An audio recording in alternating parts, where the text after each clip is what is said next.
Hello, everyone. Welcome back to the Fighter Heart podcast. I'm sitting here with Juanita Garcia today. Thanks for taking the time, Juanita. Yeah, thank you for having me.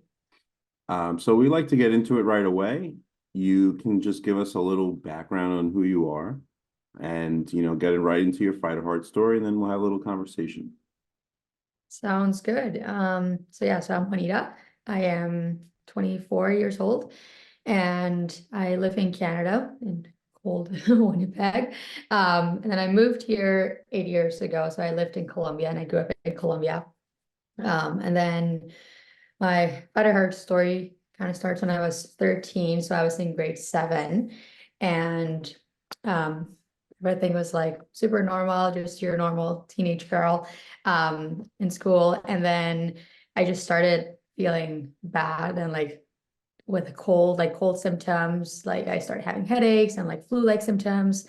And then all of a sudden, one time I was going to say something to my dad, and then I couldn't say anything. Like my tongue was kind of like playing tricks on me, and I couldn't really say anything.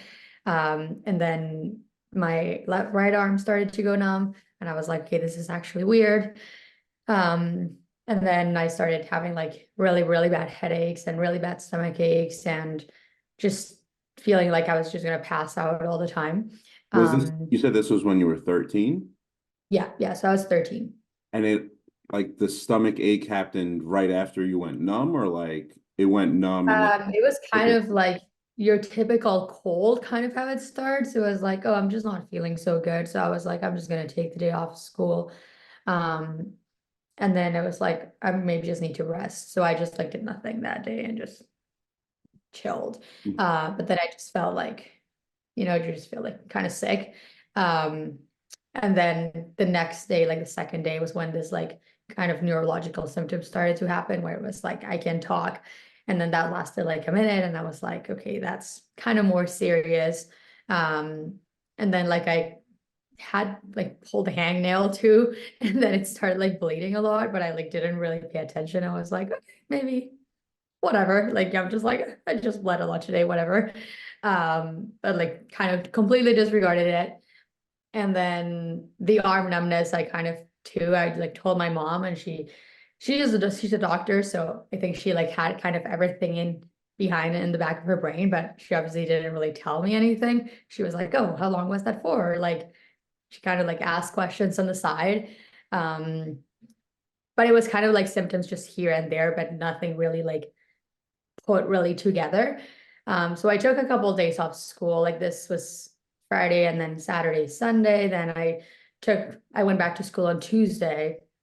No, actually on Wednesday. I was like, yeah, I'm good to go to school. I don't know, I didn't want to miss school. So I went to school. Um, and then walking in school just felt like I was so fatigued.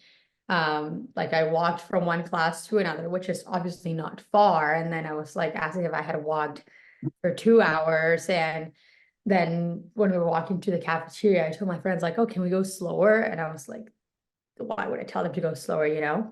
Um, but Were yeah, and you then like were I, you eating at this time? yeah, and like I was like eating, but it was like, "Oh, is this hunger or is this like?" It was like a weird stomach ache where I was like, maybe I'm just hungry, but I was like, so I still like ate something. I remember like just eating, just thinking there was hunger, but then it didn't go away or anything. Um, so I just like brushed it off. And then that afternoon, I went to my uncle's office, which was really close to my house, like 2 blocks. And then I went up the stairs and I was like, hey, but I just like, when I went up the stairs, I was like, just like panting, like no air. And then he's like, wow, your like physical state is kind of bad. Like you got to get on exercising. And I was like, I guess so. Like, yeah, oops. And then the next day, well, he called my mom and he's like, my mom was on call that day, so she didn't see me. And he called my mom and he was like, maybe you should check with Juanita. Like, I did not see her like I kind of joked about her to her, but her breathing was not good. And then that day at school, like that morning was not great either because I had like gym class and we're playing soccer. Um, and I'm like trying to play soccer, obviously not going great. Like I'm actually like losing my air. And it was kind of funny because everyone always tries to skip gym class, right? So I told like my teacher, I was like, I literally like can't do this. And he was like, really? Like, and then kind of like disregarded it. And then he's like, okay, you can take a break for like 5 minutes. And I was like, okay. And then like I was like, okay, sure, I'll go back in. And then I went back in. Then he actually like saw that it was like I was just not trying to be lazy, right? Yeah. And then he was like, yeah, maybe you should like sit outside. And I was like, I think so. Um, and then yeah, and then my mom like called me, and then I just like started crying, and she's like, are you okay? I'm like, I started like just talking to the phone, but I couldn't even like speak a sentence without like gasping for air. And she was like, I will go pick you up like right now. So she went, she picked me up at school, and then we went to the hospital. They did like a complete blood count. And then like even when we were walking into the hospital, I was like, Mom, can we like go slower? Like I needed like to catch my air. And she was like, okay, this is actually serious. Like you've literally walked 5 steps and you're needed to gasp for air. So they did like a complete blood count, and then my platelets were at like 8,000. And then your platelets are basically the things that like prevent you from bleeding. So like when you get an injury, like or like you're gonna bleed, the platelets come up, and then they don't let you like bleed, right? What So number that made should it sense. be? Sorry. You said 8,000. What number is normal? And then yeah, the normal is like 150,000 at least. But on average, like someone has between 200,000. So like it was very low. Like anything below 150,000, they start seeing like, okay, what's wrong? And then I was at 8,000. So it was like concerning. Um, and it kind of made sense now, like the thing of like the hangnail, right? Where I was just like bleeding Yeah. from a hangnail for like 2 minutes. That does not happen. Um, but those little things I didn't tell my mom because I was like, you're just, I don't know, it was like a little thing that I didn't really care about. And then she was like, no, this must be like they called her in with my dad, and they told her like, that she has her platelets really low, like also my hemoglobin, which is like my oxygen in the blood. It's usually between 14 and 16. And I think it was like a 10 right now. Wow. So that explained why I like didn't have oxygen, right? And then they called her in and they told her like, that this is literally the sign of like leukemia in a child. Um, and then she was like, it has to be a mistake. Like she hasn't had like bleeding or anything. Like she hasn't had like bruises, nothing, like do it again. Um, and so that whatever they went, and I was just like in so much pain. I wasn't even like aware of anything. And obviously they didn't really want to tell me anything right there. So I was just sitting there minding my own business. And then they came and she's like, oh, they're just going to take another sample. Like, are you okay? And I was like, yeah, Mom, that's fine. So they took blood again. And then like 3 minutes after, I had that white shirt, like my school shirt, and then I just put it down. And then I just look and I just start feeling like soaking like my arm right here. And I look and I'm like, it's just red and it's just like blood, right? And then I'm like, oh, Mom, like, look at this. And then she was like, okay, her platelets, like, regardless of what the exam comes back in 20 minutes, I can see that her platelets are low. So yeah, it effectively came back, and then they were like 17, like 7,000, sorry. So they were just like going down fast. Um, so then, and then like they put me like a thing to like stop the blood, and then I think I was bleeding for like 50 minutes from just like your normal needle of like your normal blood work, right? So then they were like, okay, we need to go do like a CT scan also of the brain, because then like I told them about what had happened with the brain. Um, and then also they're like, oh, has anything else like happened that you haven't told us? And then I was like, oh yeah, like yesterday morning, I was trying to like write something, and then my vision like went away for a second. And then I like couldn't see for like a couple of minutes. And my mom was like, why didn't you tell me this? I'm like, I don't know. Wow. And then also she was like, have you like had any like bruises, any bleeding, anything? And I was like, actually, which this sounds like every time I say it, it's kind of funny now that I laugh about it. But I'm like, okay, I was really naive. Like I was 13. But I had been like having just like blood in my urine, like a lot, like it was kind of like it was not like a red color, but it was like more of like a brownish color. And I was like I was not on my period at the time, so I was like, this is not my period. But it was more like just urine rather than yellow. And I had started like just drinking this like diet thing of like this like cranberry juice, I think it was, that I would like drink like 2 liters a day. I don't know where I got So that you from, thought but that's what it was? so I was like, oh, it's the cranberry juice, right? And now it sounds really funny. I'm like really naive. And it had been happening for maybe like the past 5 days. So when I told my mom, she's like, wait, since when has this been happening? And I'm like, oh, probably like since the weekend. It was like Thursday at this point. And she's like, oh yeah, why have you not said this? And I'm like, well, I thought it was the cranberry juice. And obviously it was not the cranberry juice. I was just bleeding out for, yeah, like my kidney was like failing, right? So then they were like, okay, now everything's really starting to make sense. And then so then they were like, okay, maybe it's leukemia. So they were like, we're gonna do a biopsy on the weekend. And then they, like, my mom didn't really, oh well, it was that, or it was like another thing that it was, they were like, oh, maybe it's just also the immune system might be like down or something like that, that might be affecting it.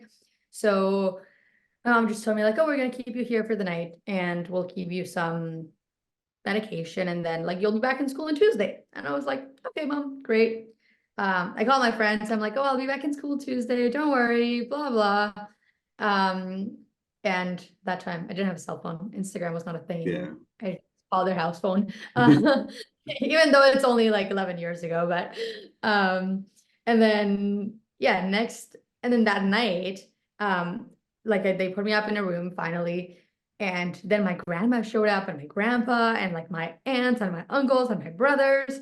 And I was like, it is literally 9:30 p.m. Like, I'm not dying. Like, why is everyone just coming all of a sudden to the hospital as if I was dying? Like, I'll be out of here on Tuesday. Like, what's all the fuss about, right? Was it Uh, scaring you? I'm sure it was scaring you that everyone's showing up, it right? was, but it was, I wouldn't say it was so scary. It was more like confused. I was like, what's, like, why are you making such a big deal about this, right? I was like, you're just telling me that I'm just gonna get some medication and I'll be out of here in 4 days. Like, why does everyone need to come to the hospital at 9 p.m., right? Like, this is at noon, then maybe, but like, why Yeah. couldn't they wait for tomorrow, right? So it was more of like, I was just confused, and I was also like in pain. Like, then I started having a headache and like my stomach was still hurting, and then they found out that the stomach was hurting because my liver was really swollen. So then it was like, I was like, I don't know, I just don't understand why you're making such a big fuss about it. But I thought it was just like, I was like, okay, well, my parents are just dramatic. Um, but no. And then on Friday, uh, things just kept going down. Like I was all night, whatever they did on Thursday night did not work. And then Friday, and yeah, like then so many people came too, and I was like, there's just like, I don't know, like the cousin of my mom that I hadn't seen in like 4 years just Wow. came, and I was like, okay, it's not that bad, like relax.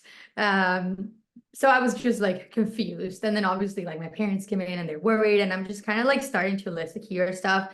And then I heard a nurse saying like, she was talking to someone, and then she said like, oh yeah, this might be like leukemia, blah, blah, blah. And I did know that leukemia was cancer. So I was like, okay.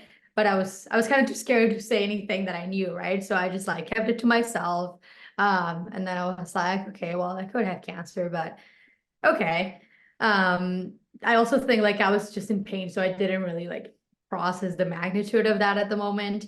And then so yeah, Friday went by, Saturday, and then that Saturday morning, a doctor came in and he's like, oh, we're gonna do, so it was a long weekend in Colombia. So he's like, okay, Monday, it's a holiday, but I'm gonna come in the afternoon and we're just gonna do a biopsy. We're just gonna like put a needle through your back and then just sample some blood, and then we're just gonna test it. And I was like, great. Um, and then that Saturday, I started to just like Saturday morning decline really, really bad. Um, I remember my uncle came in, and then all of a sudden I was just like, I just started like puking out. And then he was like, okay. So he called my mom, and then I started just like having a really, really bad headache. And then I started just kind of going into moments of like conscious and not conscious. So then after then my mom just came and she was like, oh, we're gonna take you into, well, my platelets were now at like 6,000 and my hemoglobin was also really low. Um, and then my kidney, like I wasn't producing urine, and the urine that I was producing was basically just blood. So then they were like, okay, we need to move her into the ICU. And then my mom came in and she was like, oh, we're gonna move you into the ICU, like just because it's a long weekend, like, you know, that the doctors are probably like gonna take a break. So it's probably just gonna be residents on the ward. So the ICU, you're gonna have like, you're just gonna be taken so much more care of, this and that. And I was like, okay, I was just in so much pain and so much like confusion too, that I didn't really like process it. And it's kind of good that I didn't really process it, because I had always just kind of had in my head that ICU was the place where people died. So I was like, oh, ICU is the place where, like, if you're in the hospital and you're going to die, they take you to the intensive care unit and you're done. So it So was kind of they were that. just trying not to scare you, right? Yeah, yeah. So they were just trying not to scare me. And to be honest, I feel like I would have really not even processed anything. Um, and then I moved into the ICU, and then I just went like unconscious for the rest of the day. And then, but nothing that they were doing was really working. Like they were trying to just like pump things in and everything. Cause then they started saying like, okay, this now doesn't really look like leukemia, but it looks more like, and also an autoimmune thing, where the immune system is just like attacking everything that's on its way.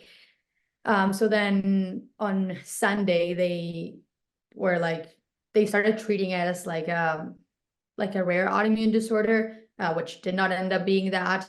And then on Sunday, just things started going really bad. Like I was unconscious for the most of the day. Same as they like called my parents and they're like, she's not doing well. And then all I remember, I was just like so swollen, and I couldn't, like, I just remember the sun like shining by the bed, and I was like, close that, because the light just like made me feel sick. But that's kind of like all I remember that day. And then the next day I was also just kind of gone. I was kind of close to what they call like I was close, kind of the step before a coma, basically. And then they call my parents and they say, you know what, we really do not know even how like how to treat this, like what to do. And the only thing we can think about is it's a process called like plasmapheresis. So they take all your blood out and a machine kind of like cleans it, and then puts it back in. And it was because they were like, she has so many, like the markers of like cell destruction were so big. So basically what my immune system was doing was just attacking everything that came through its path. So I was attacking like every organ, like my brain. Then they took me for an MRI, and like my brain was also like bleeding. So just everything was being attacked. But they said, we don't do this at this hospital. You have to go to another hospital. And then they were like, and you should probably come and kind of start saying goodbye to her, because we don't know if she's gonna make it. So then my parents obviously like rushed to the hospital, and then they started like calling an ambulance, blah blah. And then it was a holiday, things were slow, classic. So then they actually took about 4 hours, no more. Like this was at 9 in the morning, and then the ambulance only came until 4 p.m. when they're able to transfer me. And it's ridiculous because it's like at that point, every single minute is counting, right? Yeah. And like my parents would like come in, they would like they came, they like even like called me like Juanita, Juanita, like they would just like move me everything, and then I was just gone. And like I sometimes did have my eyes open, but even when I had my eyes open and they would like say my name or something, I was just like my eyes were just gone, and I wouldn't like reply or anything, right? Do you remember So it, or this is what they tell you happened? um the only thing I remember about that day, that's what they tell me that Yeah. happened that day. And the only thing I remember about that day, well, the day before, I remember like the light just being like so just like disturbing. And then I just remember like that day that I was kind of like the worst day, which was like November 12th. I just remember coming out of the hospital, like kind of being transferred to the ambulance. And then that's all I remember, just kind of like being taken out like on the like stretcher, and then being put in the ambulance. And then I just remember like hearing like the parents of some friends kind of like yelling at me while more like, oh, you can do this, like we're here for you, blah, blah. Um, and then I just remember coming into the ambulance, and then I remember hearing my mom's voice because I think they were not going to let her in the ambulance or something like that. So I just remember hearing my mom's voice saying like, my daughter can die in the next 20 minutes to the next hospital. Like, I need to be here. And that's all I remember, but it's kind of like really, it's just like the memory, but not the feeling, like I have no clue like what I felt, or like I don't think I even like processed that, right? I was just like so gone. Yeah. Um, and then that night we got to the hospital, to the new hospital, where, because they said they do this every day, like they're actually the experts on doing this like blood process, and she's obviously going to need like so many blood transfusions, like take her there. Um, so we got to this new hospital, and we were like received by just angels, really.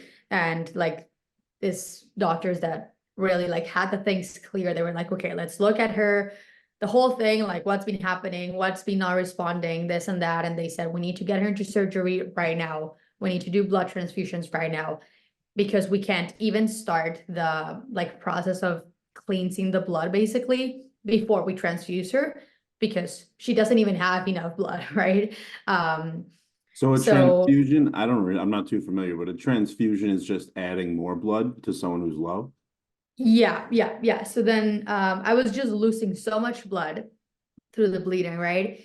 But then also like the blood that I had was kind of contaminated, we'll say, just because my immune system was just like attacking everything. So all it had was kind of all these soldiers that should have been protecting you just changed their mind and started attacking. So, but in order to like resist the plasmapheresis process, I needed to have more blood in, right, first. Um, so, but for that, I needed to go into surgery first so that they could put like a catheter in and then just Yeah. pump the blood through there. But the surgery also was like super risky because I didn't have blood. I could have just bleed out right during the surgery. Um, so he called like his most trusted anesthesiologist, and he's like, I need you to come give anesthesia to this girl. Like it was 11 p.m. on a holiday Monday.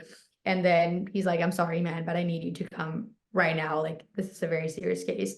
Um, so he came, gave me anesthesia. It was great. I made it through the surgery. And then it was like, okay, they were going to start the blood transfusion. And they kind of like tested outside, kind of just to make sure that your blood is like the most compatible to, right, like if you're B positive or A positive for all that. And they basically tried with every single blood type that they had, and my blood was just rejecting everything. So they kind of like do a test kind of outside, something like that. And yeah, my blood was just like basically making clots with every single blood that they could put in. So then it was kind of, it was very scary, but it was like either just taking the risk of pumping a bunch of blood in and it working, or pumping a bunch of blood in and then it just immediately like clotting all up and just having like a crazy response and just not making it.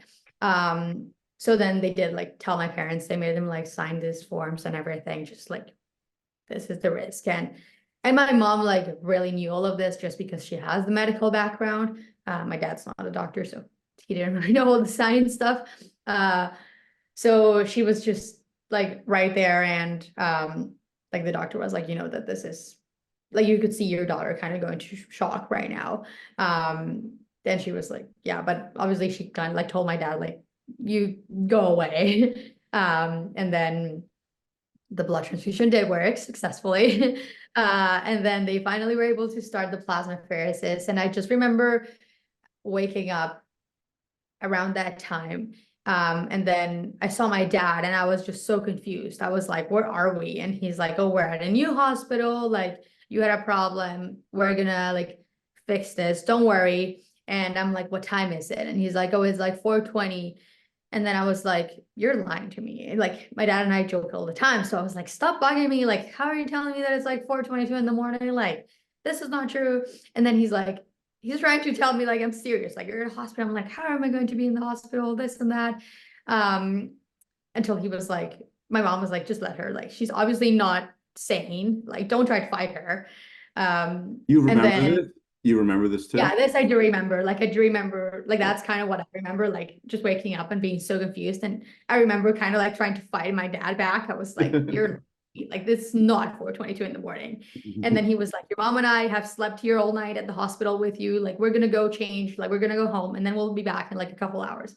And I was like, you're lying to me. This is a lie. And then whatever. He was like, okay, just I'll let you be. And then after that day, this doctor came in the morning. He also like looked at all my case and he's like, this does not look like leukemia, but it does look like this really rare autoimmune disease that is called thrombotic thrombocytopenic purpura, so TTP for short. And he said this is like very, very rare. Like, it's also very rare in children. It's probably like 2 kids, and it's also like 1 case per every like million people or something like this. But he said this is the only thing that I can think of. And to test that, they needed to test the protein.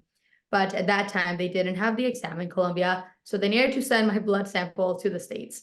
So they like took my blood out, sent it to the US, and they said, okay, it's gonna take a month. But for that, we're gonna start treating it as it is, as if it was that. And then that day, I kind of was like mostly unconscious all day. And then I do remember like a couple moments here and there. Like, I remember my grandpa coming in to see me. And then like also my teacher from school came in to see me and like gave me like a huge like card that all my friends had like signed and like all the teachers had signed.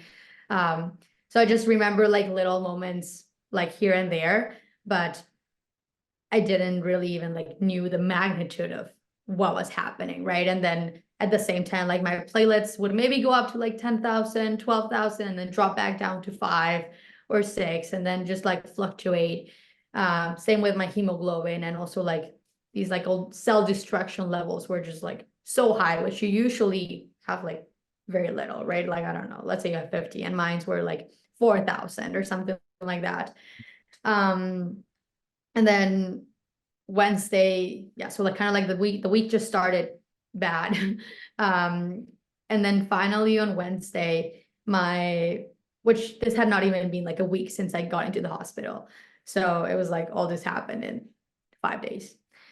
And then on Wednesday, I was just not getting better at all. And I remember my mom coming in, like in the moment of consciousness that I had. And then she told me, she was like, I'm so sorry for like everything I've done. Like, I just like wanna like apologize. And like she's been an amazing mom. Like, she's been great. It wasn't really anything that she needed to really like apologize for that you would think so.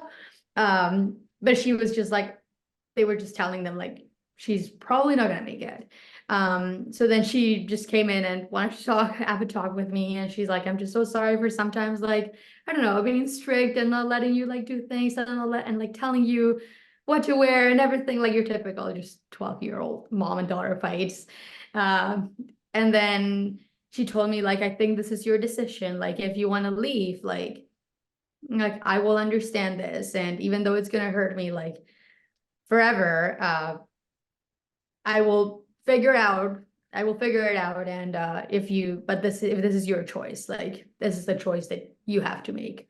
And then she said like, and of course, if you decide to stay here, like I will be the happiest person, but I also just like, I'm not going to force you to make a choice, and don't feel that you need to make a choice because of me or because of anyone else here. Like, if you want to leave this plane,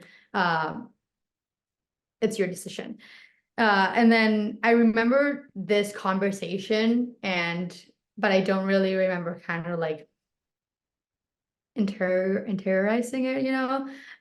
So I do remember like this conversation happening, and then right after she told me that, I just like lost consciousness again.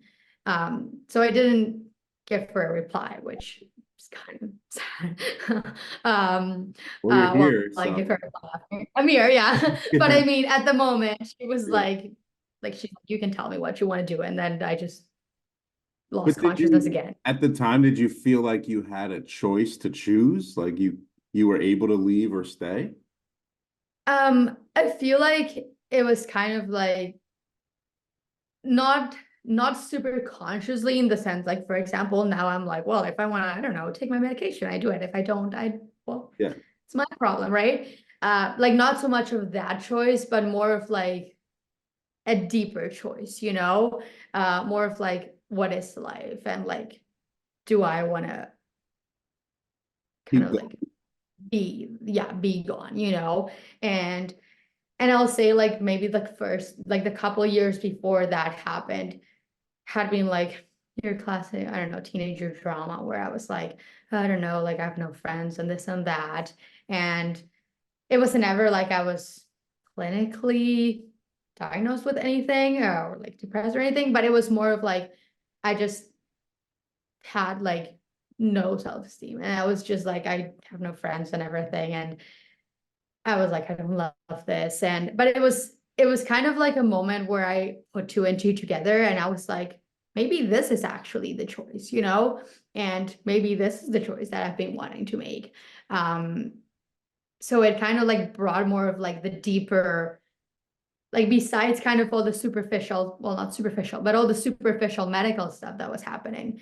It was more of a sense like, well, you haven't been happy the past years, you know, like you haven't been like loving life. Um, so it's like, is this something that you do want to do, you know? So I kind of remember that, but I wouldn't say it was like a conscious decision that I was like, oh, yes or no, you Yeah. know? Okay, I I understand. think it was more of like a deeper soul decision, we'll say.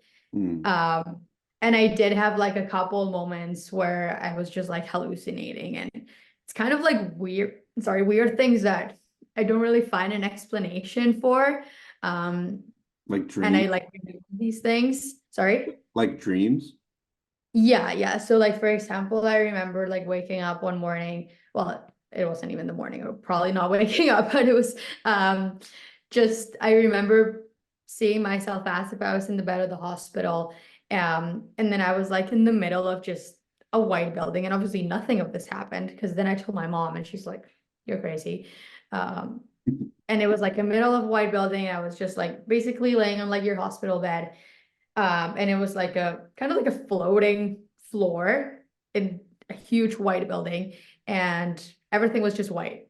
And then all I could see was like I just had like a ton of doctors like around the bed, like around my bed, and they were all just everything was white. Like they were all wearing white, like just like kind of white gowns. And then I just remember them being like, hearing my mom's voice and being like, oh, this is like the exam that you don't like, but you're gonna do great. Um, and then, but it's kind of weird, 'cause it's like it has no explanation, right? Yeah. And I just remember like being there and just seeing like this really, really bright like light, like being in a white building with white light with just, and it's empty, right? Like there was like no floors, no windows, no nothing. It was just like a white box and just white people around me.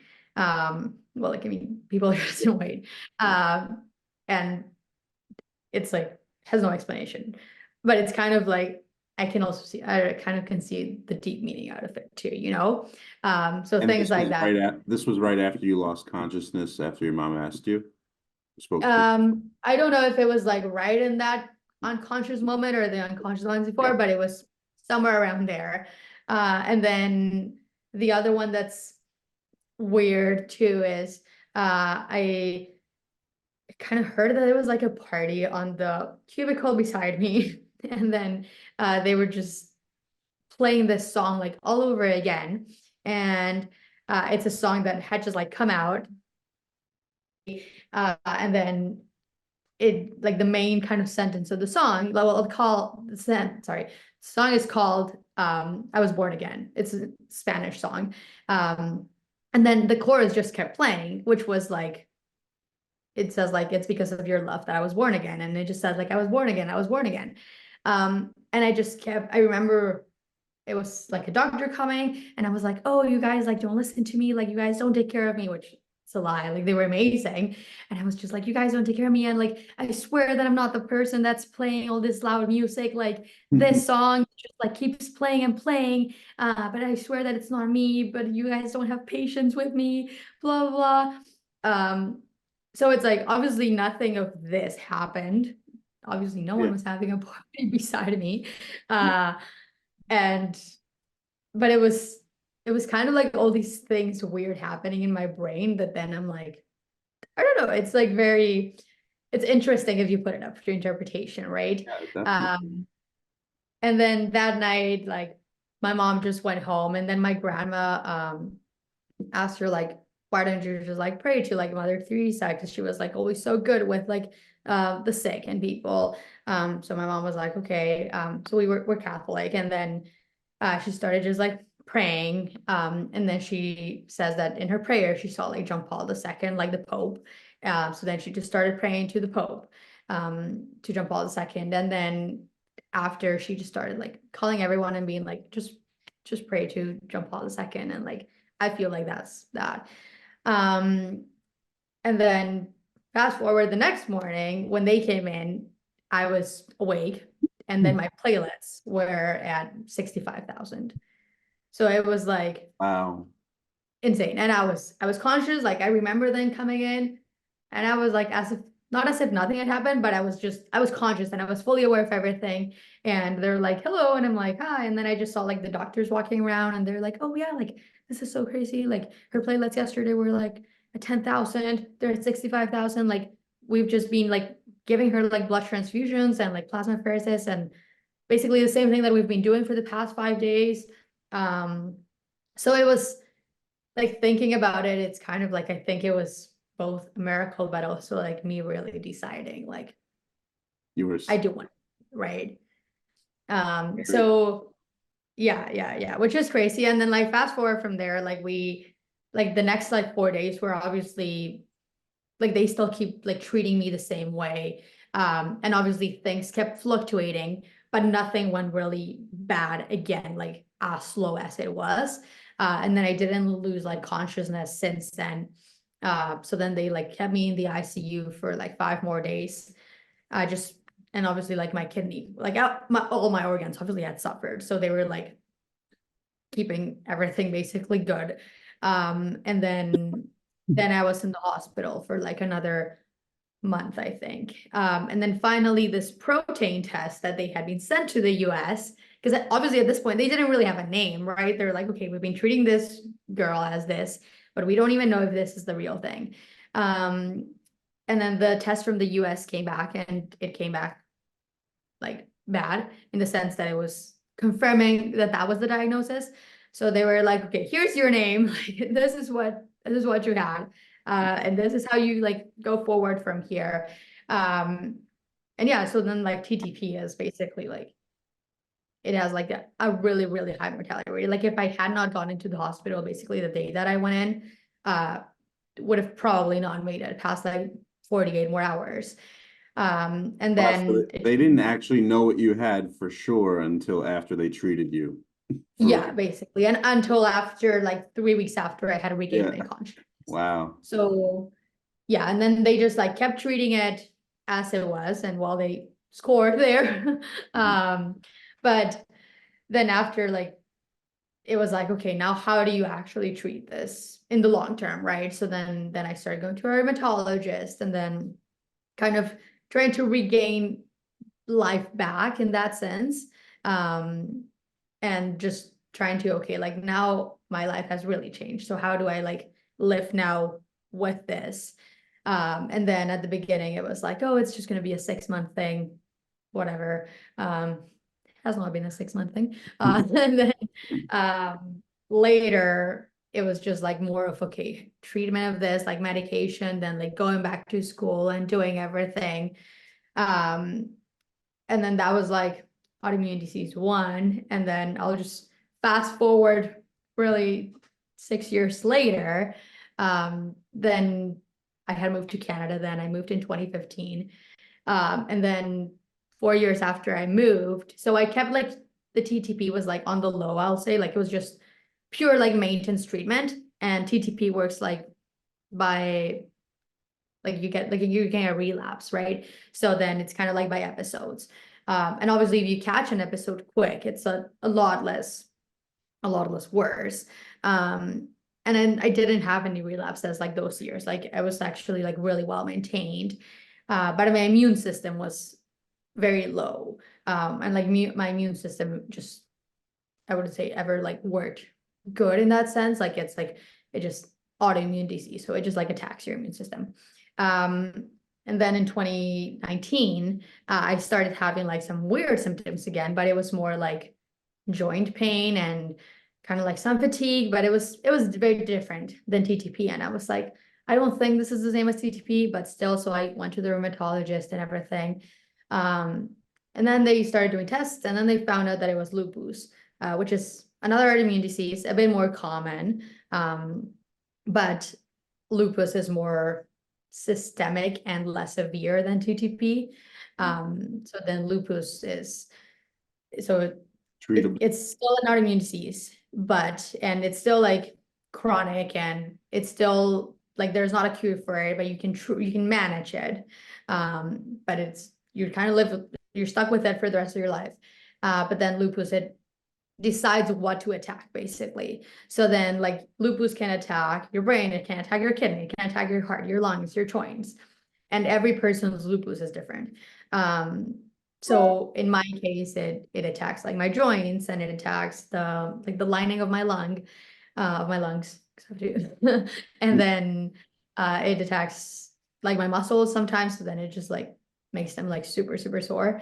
So yeah, so then that's kind of like the transition of TTP, like a break, and then kind of like trying to redo life now with a disease, and then getting to lupus, and then just kind of like, okay, now I have to reorganize things again and just think about things differently. And yeah, and just I assume all these the TTP and lupus are genetic, right? It's not like you did something or ate something, right? You can't just you can't just no, it's not like, I don't know, I got bit by a mosquito. No. Yeah, yeah. Yeah, no. Well, they can have a genetic component, like TTP can be acquired or can be genetic. In my case, my TTP was acquired, and acquired just basically means luck, chance. But the chance is very, very slim. Like the chance is, I think it's like one in less than a million, like in some less than one in a million, something crazy like that. And even like in children, like I think it's more common in women between like 30 and 50. I was 13, and yeah, so like it didn't really match, and that's also why it was so hard to actually Yeah. find something. It's like it doesn't really match with anything, right? So then the TTP is mine was acquired, so basically just life chance. And then the lupus is kind of both, like you can have like kind of a genetic component, but it also is really triggered just by environment and just Like chance. like stress, like what can bring it Yeah, up? yeah, like for example, but it's not like I would say like the stress really triggers my flares of lupus, because lupus also works in episodes kind of, so it works more like flares. Obviously not as like bad as TTP, but for example, like when I'm in a flare, then like my joints hurt, or like I'm swollen, and just I can feel like fatigue, or some like brain fog and things like that. And it might last a day or two or a week or a month.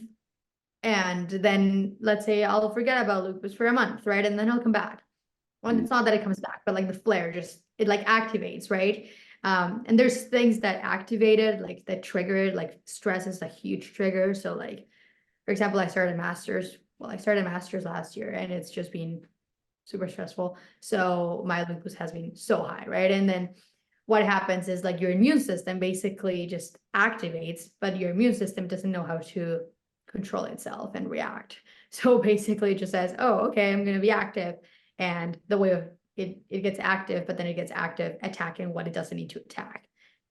So instead of like attacking whatever, the cold or the flu, it attacks my joints and my lungs and my muscles, and it just says, Yeah. it's kind of like a generic response. So it doesn't really know how to differentiate what to attack and when to attack.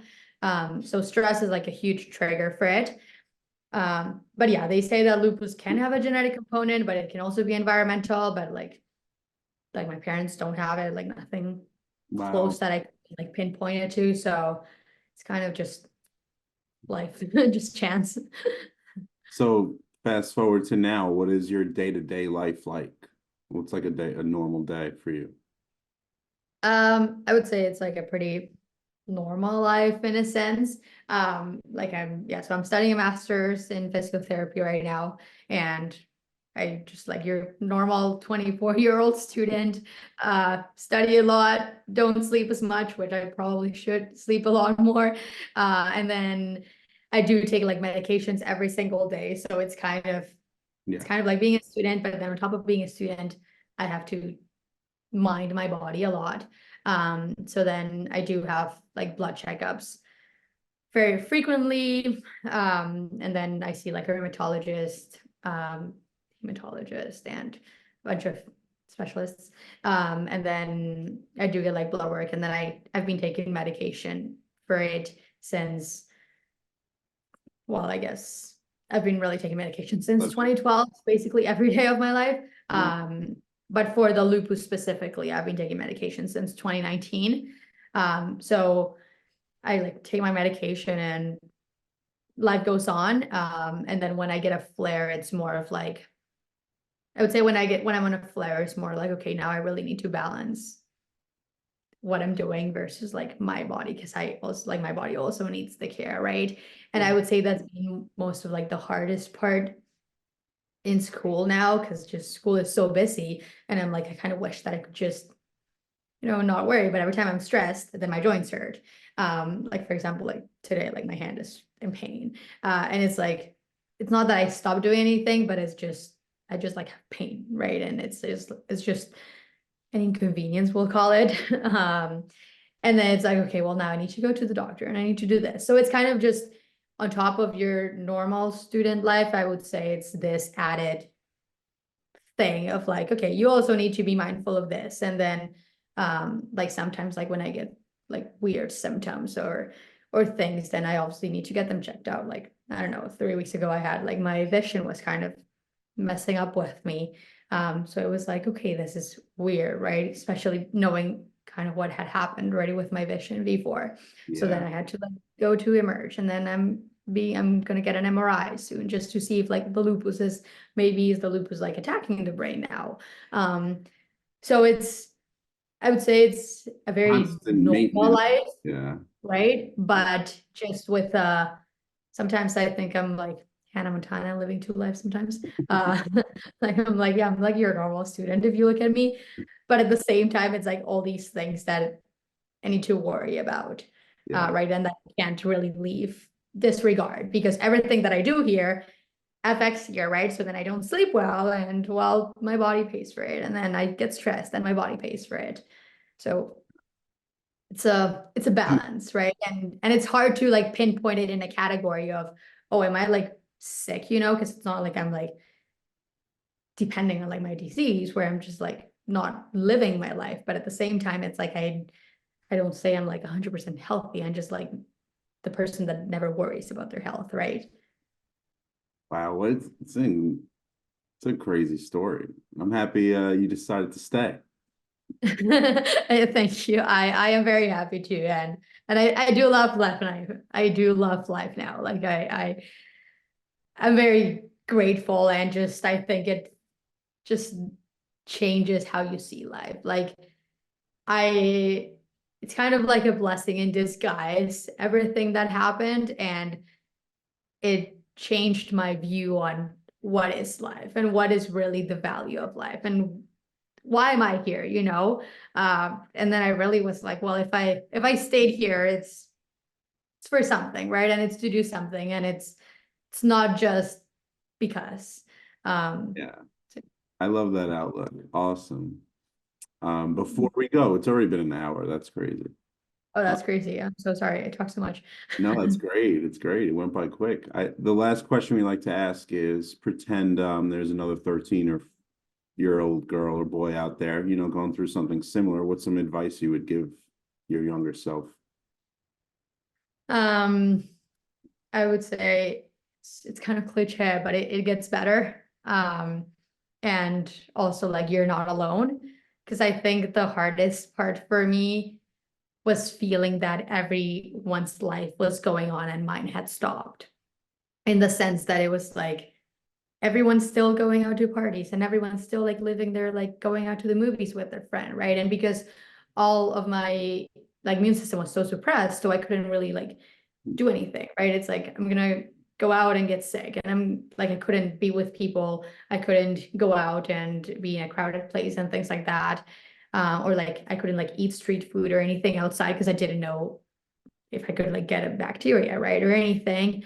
Um, so I was kind of like living in a little kind of Bubble. like pause, yeah, and like time had kind of paused while I still so like everyone's life still going on, and I would just felt like a bug in the wall where I'm like, who am I? Like I'm the only person doing this. Like no one really is living the same life that I'm living, and just feeling that I was alone, and just feeling that I also had such a different outlook in life than all my other 13-year-old friends and everyone else.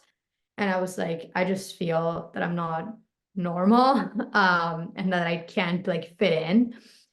So I think the biggest advice would be like, you're not the only one. Like just kind of find people, and it's hard to find people, but when you find something that's someone that says like I get it, like just those three words are like, wow, I'm glad that I'm not alone, right? So I think that would be it. Awesome. Awesome.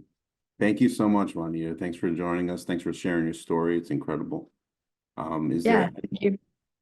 is there anything else you'd like to share before we finish this up?